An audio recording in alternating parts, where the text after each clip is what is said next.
I've been attending church since primary one, and I'm straight. I've been married 17 years. I have two awesome kids. And I used to be, I would say, an evangelical of evangelicals. I went to evangelical college in America. That's where I met my wife. We both went to a variety of evangelical, Baptist, Presbyterian churches.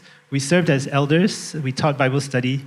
And we were both quite firmly against LGBT inclusion in church for many years. In fact, in one time in our denomination, it even came up for a vote at a national level. And my wife actually represented our region to vote against the initiative to redefine marriage to be more inclusive. So that was where I was. Now, in 2015, one of our friends from church committed suicide. So she had come out as a lesbian, and she left the church. And we didn't really know what were the details, why she ended her life. But we were really both sad that she felt she had to choose between being true to herself and belonging to a church. So I think that was when we started to think maybe we needed to rethink our theology in how we relate to LGBT people. The year later, in 2016, the church we were attending in America had a sermon series called Forgive Us. And this was a really eye-opening series for us because it was about apologizing to the communities that the church had harmed over the years, which included racial minorities, women, people of other religions, and the LGBT community. So this was a time my wife started a reading group where we actually started to read about the experiences of LGBT Christians. We read a lot of books, had long debates into the night. This was when my mind started to change.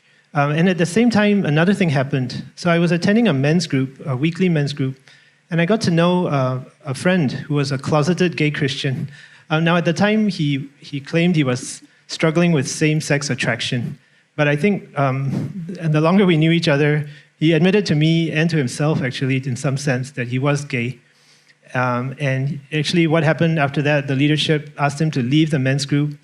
He was asked to stop serving in church. So this was very hurtful for him. But in spite of being rejected by the church, what I saw as his friend was that he was growing towards greater mental wellness and healing in his life. And I could see this was actually, the repression had been what was harming him all these years. So all these things kind of combined to open my eyes, and it reshaped my understanding of the traditional teaching on the issue.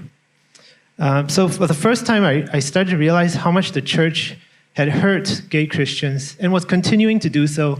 And I felt like I needed to do whatever I can, no matter how small or big, to make it right. So when my family and I moved to Singapore, we actually Googled LGBT affirming church, and that's how we found FCC. And we've been at FCC ever since, and very glad to do so.